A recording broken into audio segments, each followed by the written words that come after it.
Hebribii Awolo ichokpa ke klen kuku ke ashikuku neji nyɔŋmɔ Melkizedek fi Abraham ke Levibii le chi Melkizedek ne le Jerusalem manche nyɔŋmɔ ofele osɔfo ni ke Abraham yakpe beni okuise ke je manche men le agbe ni ejolele ni Abraham hale nomu ni le family jai nyɔŋmɔ mli ekome klen le egbe le shishichon moji jale manche no sele Jerusalem manche hu ni no shishi ji hejole manche ebe chele ebenye ebe wekukpa ebe gbin ashishije lo wala na agbe tete shitamonu mobile ehun oshiako osofo daane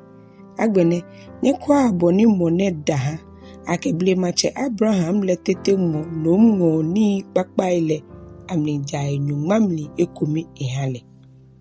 Levibii le ateme ni tru osofoi anuchumole hu ye kitã ko ake amehebni jai nyumamli ekome ye manlede ye mlalena loji ye amenyemi meile ade che amehu ameje Abraham ni shimoni bewe kukpa ko ye amete ne ehemni jai nyumalemni ekome ye Abraham tete den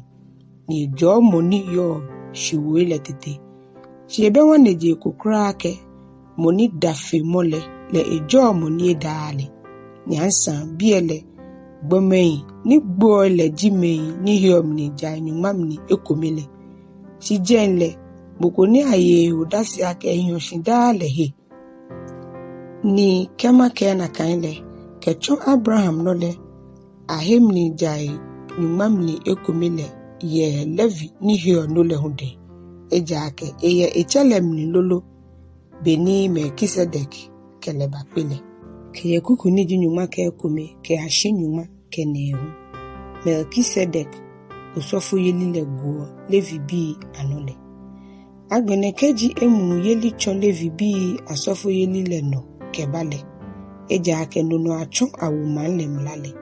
mehia lolo ake osɔfo koko ateshi ye Melkizedek bejiano tole na ni awole ye Aaron bejiano tole na ejake ke achake osɔfoyeli le bile yehia ka achake mlale hu ejake mohe ni ake ni ne yele ejakuchokoko mi nomli ni mboko jako eba somoko ye afɔle sha la tele ipen ejake ye fanya ke yudamli wonu choleje shinaka kuchole Mose ewie henoko osɔfoyeli ni ejiokpo fankra feneke keji osɔfo krokro teshi ni tamo Melkizedek osɔfo ni je helo kitã mla na awoleye shimo wala ni fite le hewale na ejake ayodasi ake osɔfo jibo kemi ya na ano Melkizedek bejiano tole na ejake kitã ni chohiele ake ni ebe hewale ni ehebese na moko hewale agu ejake mlale ha noko ayemu shagbene aha hie no kamu ni hifenu eba nono ni wochon obenke onyongo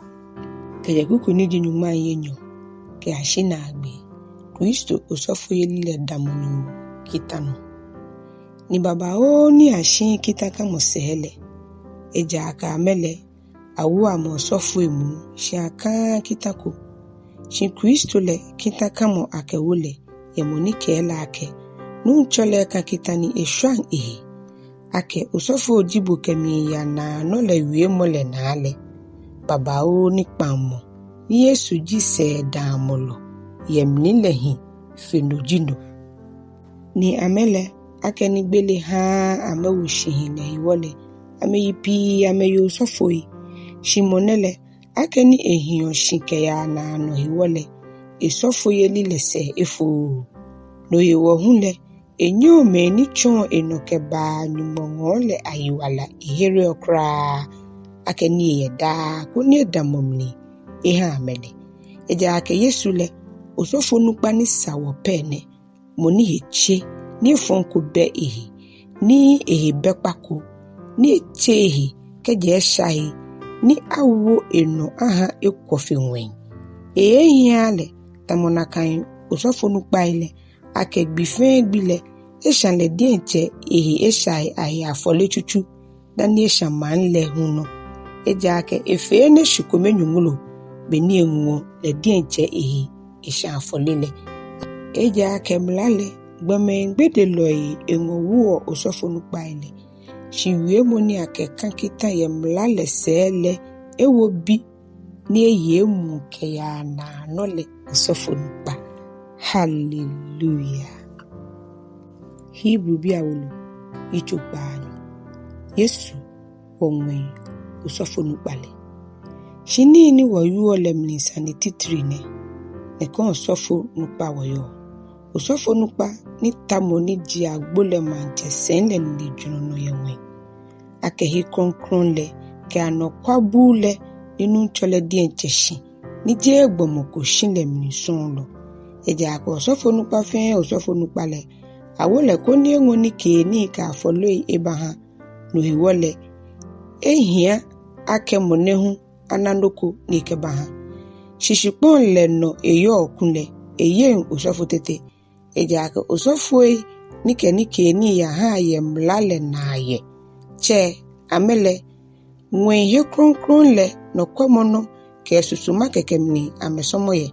tamoboni achon Mose beni eba afa ebule eja ke nyɔŋmɔ ke kwamoni ayi ko ni ofe ni bi le fe ye no kwamono ni achon bo ye gonle no le na shi agbenele osɔfoyeli ni Kristo enale hikra fe chuchu no le tamoboni kpãŋmɔ ni eji mlidaamɔlɔ le hi fe chuchu no ni adamo shiwe ni hi fe chuchu ni le anole akpanle ejake eji sande kobe chuchu no le hikule ata ogba ha no ni ji enyole ejake nyɔŋmɔ sha ame eke na gbimimba nchole ke nimi ke Israel wele ke Yuda wele a kpãŋmɔ he je tamo kpãŋmɔ nimi ke amecheme le kpãŋ gbino nimi mo ameni neshi nimi ke ameje Egypt shipon le no le ejake ameye mi kpãŋmɔ le no nimi humi dwe ameno nchole ke shiene eji kpãŋmɔ nimi ke Israel wele ba akpan ye na kan gbin le ase nchole ke mi ke mi mlai awo amedwe momni ni mangmama wo ametwi mni ni macho amenyumo ni amehu ame acho mi man ni ametembo ko echon emanyu lo enyemi don ake lenu nchole ejake amefe ame alemi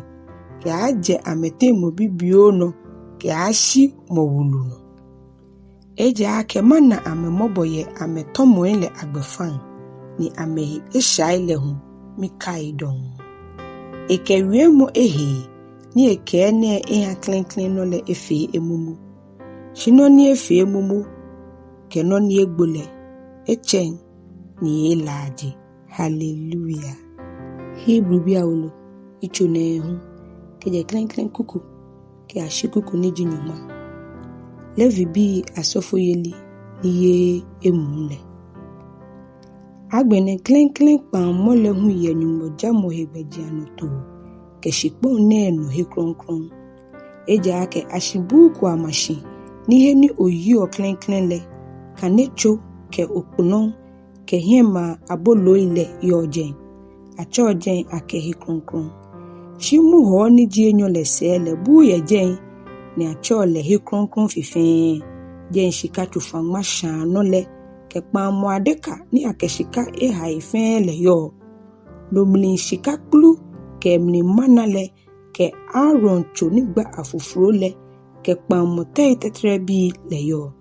ni no anunyam kerobi ni hapata musen le no le yo ni amrone onyen amehewa wie ekomi le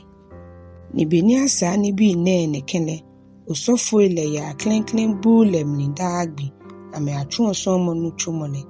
shimbu ni ji enyole osɔfonukpa le keke ya mni shikome dafi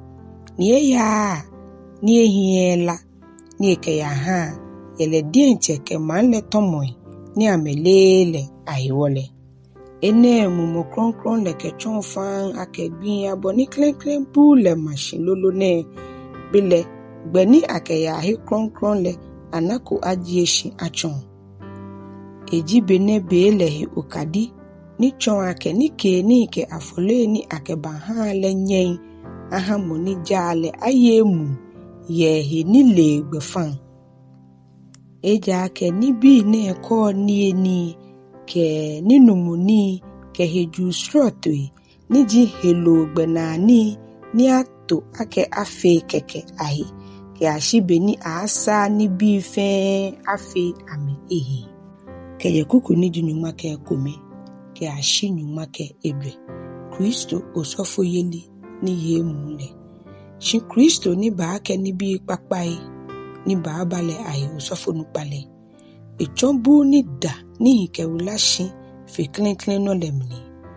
bu ni je ni ji ake fe no ji ake je nemni bo ni amni eje yansa je to pakpoi lo chinabi ala no echon shimu echon le dienche elalenu ebote kronkron lemni shikome nyɔŋlo ekena na no pomole eja ake keto pakpo ke chinai ala ke chinayo lamulu ni acho ashwa ame ni ebuli ame hele anole chuo amehi ni amehi chio yehilo gfanle enye no ni Kristo ni chona no mumole no enwo ehi ni pako behele ehanyumo aka afɔle le lale chumo wo ni lelehi kejen ni chumo gbohin amni koni wo somu nyumo he kan lole ke yekuku ni ji nyɔŋmɔ ke enumu ke ashi nyɔŋmɔ enyo ke enyo Kristo ji kpãŋmɔ he mlidaamɔlɔ ni ene ewo ni ji kpãŋmɔ he mlidaamɔlɔ le boni afe ni me ni nyɔŋmɔ eche amele anini ashe na ano boshi ni le ni ewo he shile no ake ni eke egbele pon ameke je klenklen kpãŋmɔ le no tomo le amni le eja ke he ni awo shamansho yele ehi ake achon ake moni wole egbo eja ake shamansho le ja gboda ni na hiwale ake ni keji moni wole hi kanlulu le ebe hiwale le no hewani klenklen no le hu ashin lase awole eja ake bi ni Mose eja je kitã echon ma mu le fe ye mlale na le engochi na bi keto pakpo ile ala kenu keto gwanten echo echuru ke hisopu ni ekeshwa wolo le dienche ke mamu le fe no eke na kpãŋmɔ ni nyɔŋmɔ wunye hikita le lale ne ni bu le hu ke nyɔŋmɔ jamo he ni le fe le eke lale shono na kaino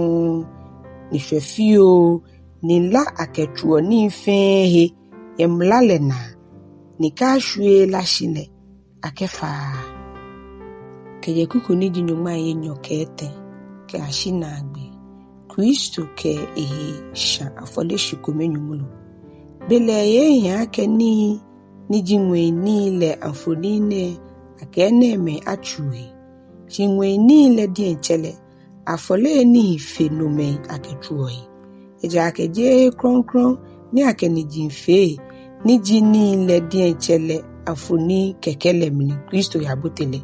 shimo onwe dienche yabote koni agbene ya pu ya nyumo hi eyawo